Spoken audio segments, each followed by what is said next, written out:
Good morning, Patriots. I'm going to try this again. I was attempting to do this yesterday and it didn't work out. Trying new software, new hardware. I had a conflict with my microphone, so I'm back to the can't to the cell phone instead of just using a standard real microphone, which will make me have a better picture yet. So, anyways, bear with me as I try out this new technology and have some fun with it. As you can see, I've got logos and I've got stuff scrolling. It says like, comment, and share. My name, if you don't know me, is Mike Cook, coming to you live from Central Missouri as Facebook starts spreading this thing around. And I got some new tricks I'm going to share with y'all. I want to, the DNC is the DNC is spreading this around. Well, no, the DNC has their. I'm trying to do two things at the same time. I need a producer. The DNC is got their convention going on right now, and I just want to talk to you about that a little bit because it's they got their thing going on. They're spreading their love. How they, love America and they love our country, mom and apple pie, and we know how good that works, right? Anyways, so I just want to talk to you a little bit. I want to give you some reminders of who the DNC is. We had Bill Clinton speaking, we had Mrs. Obama speaking. I wonder if we're going to see Hillary Clinton speaking. I don't know. We had Andrea Ocasio-Cortez endorsing Bernie Sanders last night. What a train wreck. I want to see what's going on. Also, if you can hear me and stuff, comment, let me know you can hear me. I want to be able to know that everything's working and if my stream is working. I am also now simulcasting. I'm on Facebook and I'm on YouTube at the same time. So like I said, if you can see this, hopefully it's not too jumpy or spotty. Let me know if it's jumpy or spotty or whatever. I'll try to do something about that. That might be my signal strength. See, this new software is an experiment in itself. So anyways, I hope this works. If it doesn't, let me know it's not working. And anyway, so check this out. Here's where I'm going to go. I want to talk to you. I want to take you on a brief history tour back a few years ago, starting in 2011. You know what happened in 2011? Anybody raise their hand? Anybody in the class want to talk about what happened in 2011?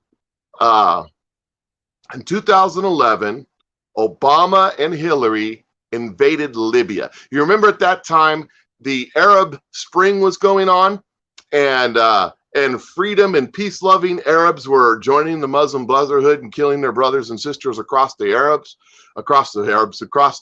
Middle East. ISIS was on a rampage, retaking all the ground and that the blood, sweat, and tears of our soldiers took in Iraq. Iran was working with militias in Iraq to attack our people. Afghanistan was bogged down, and lo and behold, Hillary Clinton and Barack Obama come up with this idea to invade Libya. Now, Libya had been feeding us intel since Bush invaded Iraq and took out Saddam Hussein. Libya was like, ooh, I don't want to die. Gaddafi. And so he gave up his weapons of mass destruction and he became kind of on our side, under the table, of course, but he was feeding us intel and telling us about what's going on in Africa and all this stuff. So why invade them if they're kind of our allies? Kind of like Saudi Arabia. We know they don't like us, but they work with us. So why invade them? What was that all about? So they invaded Libya. They killed Gaddafi. They turned it into a failed state. It's a failed state to today. But what was the real reason that they invaded Libya? Well, here's a little article I copied and pasted. Just take a look at this right there. Just for a second, take a look at that. Gaddafi planned to introduce a gold dollar, gold currency in their country. They would be the only one in the world. Do you know what would happen to fiat currencies like the dollar or the euro or the yen if somebody was to introduce a gold standard currency, it would destroy them. They would immediately fall apart as the world rushes to a real currency, one with intrinsic value. So we invaded them and we took them out to prevent that from happening. Shortly after we invaded, that was March of 2011. In May of 2011, Barack Obama took out Osama bin Laden. Do you know that we knew where Osama bin Laden was for years? We knew he was in that compound. We knew he was camping out. We knew he was, suffering from illness, and he really wasn't that effective. But we took him out. Why do we take him out? Why then and not earlier? Al-Qaeda and ISIS were not friends. They worked together. They were both of the same genre of Islam, but they were not friends. There was a power struggle between the two of them. Zakiri, or whatever his name was, in Syria and Iraq, where ISIS was growing in leaps and bounds. And all of a sudden, the United States takes out. You see, wouldn't it have been better to have a civil war between those two? Osama bin Laden and Zakiri? But we take out one of them, allowing the other to become the grand poobah of the Islamic movement. Interesting, isn't it? That happened all of a sudden. Wouldn't you say? Isn't that kind of a, doesn't that make you say, wait a second, what's going on here? So, Osama bin Laden's dead. 2011, we take out Gaddafi. We invade his country. Osama bin Laden's dead. In 2012, Benghazi happens. In 2012, the ambassador to Libya from the United States of America was assassinated in Benghazi. We had rapid deployment troops across the ocean, across the Mediterranean Sea, that could have been there in an hour or so. But they were told to stand down. Who tells a 4-star general to stand down? There's only two people on this planet, the Sec Defense and the President of the United States. But they were told to stand down. There was a CIA annex with Special Forces, Navy SEALs, and contractors who were also ex-Special Forces, Navy SEALs, high-speed dudes that were just down the road. They were told to stand down. If you watch the movie 13 Hours, they ignored that order and went over there to do what they could. But it was too late for Ambassador Stevens. He was already killed. And two of those guys lost their life in trying to defend their compound before rescue came. So what was going on with that? Why did Benghazi happen? Well, there's some questions I have to ask.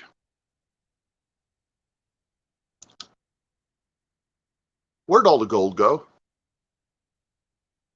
Gaddafi was trading his sweet crude, the sweetest crude in the world.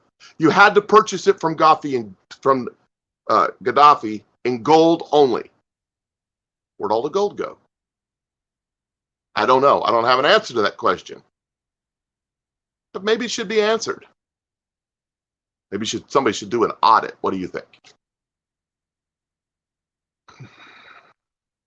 It's been brought up. There's been if you read the scroll across the bottom there. Oops, that's the wrong scroll. Ha! This one's the one I wanted. I will leave that other one on there too. It's a good one. There's a newspaper article. It's been brought up that they were smuggling after the war all the weapons that Gaddafi had from Libya into Syria. So that let me pull that banner down. So that to fund the freedom fighters, see my air quotes around that, freedom fighters in Syria. during the Syrian war. At this time, ISIS is growing in leaps and bounds, and lo and behold, they had American equipment. How did that happen? I'm shocked, I tell you. Shocked. I just don't know how all that happened. See, I'm still trying to figure out how to push all these buttons. So, I don't know. How did that happen? You see, they were smuggling arms out of Benghazi because there was lots of weapons there. In this failed state, they set up this operation to send people over to send arms over to Syria. I really need a producer. I can't do this at the same time. Anyways, so, and that's where they got their weapons to do their rampaging across Syria and Iraq to set up the new caliphate. Benghazi, the attackers, was Al-Qaeda. I told you it was a civil war between Al-Qaeda and ISIS. They were smuggling arms out of Benghazi, out of the embassy there, or they were controlling it anyways. They were smuggling out of Libya into Syria to help the ISIS people. The freedom fighters turned into ISIS people. And Al-Qaeda and ISIS didn't like each other. So they were going to stop the civil war. It was a strategic attack. Think about that. Think about that.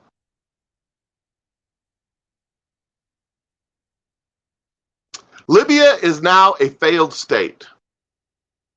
Libya is now the number one